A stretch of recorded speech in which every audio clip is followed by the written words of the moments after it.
Well, I thank my colleague from West Virginia. Such a delight to serve with her and hear the stories of so many great Americans from across the country who are stepping up during this time of need. We're passing through a painful period, one I think it's safe to say we never imagined we'd live through. One I know we'll never forget. It's not only the infected that this pandemic has hurt.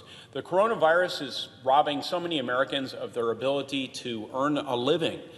It's taking away businesses they worked for decades to build. New anxieties are everywhere.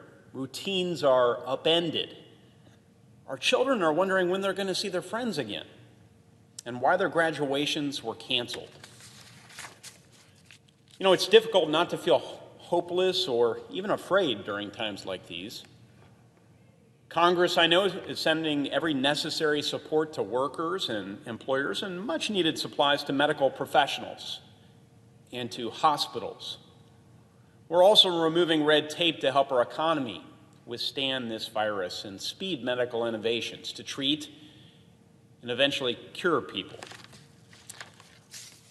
But though our government, a government of the people, is sending relief and will continue to do so, it's really our citizens who are leading the fight outside of government.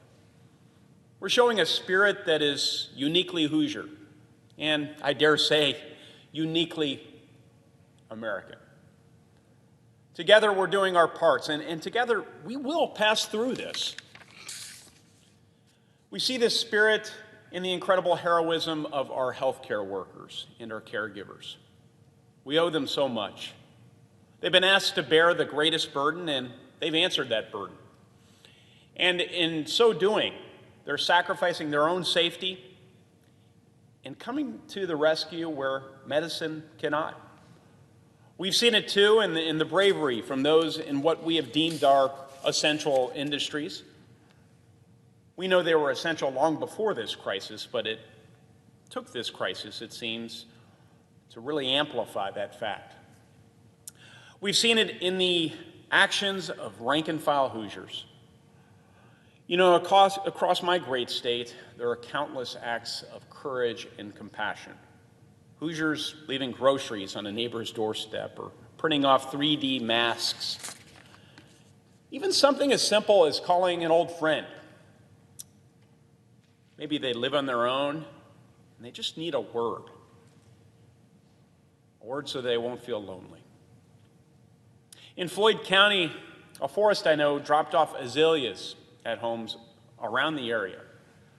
The accompanying notes read, "During this time of darkness, we hope to bring you a little light." I can say these little lights are growing across our state in this otherwise dark time. U.S. Marines are taught to confront problems with creative thinking, to, we like to say, adapt, improvise, and overcome. Similarly, when Hoosiers face tough situations, they roll up their sleeves and they ask, how can I help? When Americans combine our innovative spirit with service to others, we can meet any moment, including the one we're in now. In just recent weeks, I've spoken to more than 22,000 Hoosiers. And I've been moved by the stories of compassion and generosity I've heard. I thought I'd share a sampling of those with you today. I heard from Maria with Sowing the Seed.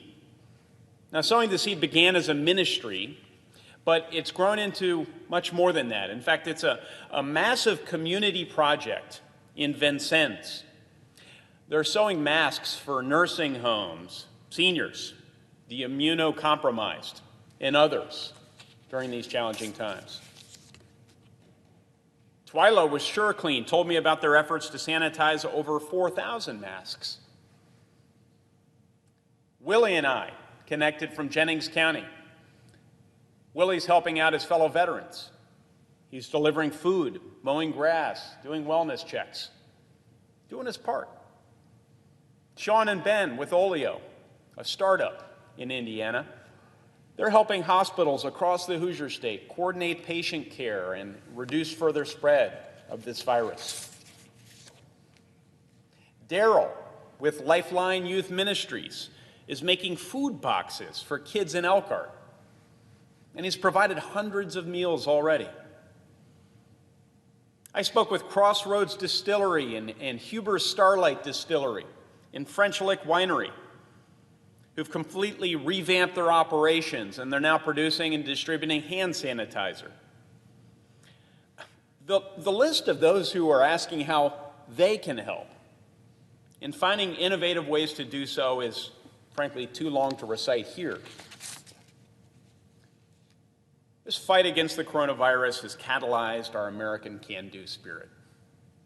Problem solvers across this great nation are taking the initiative, and to them we say thank you.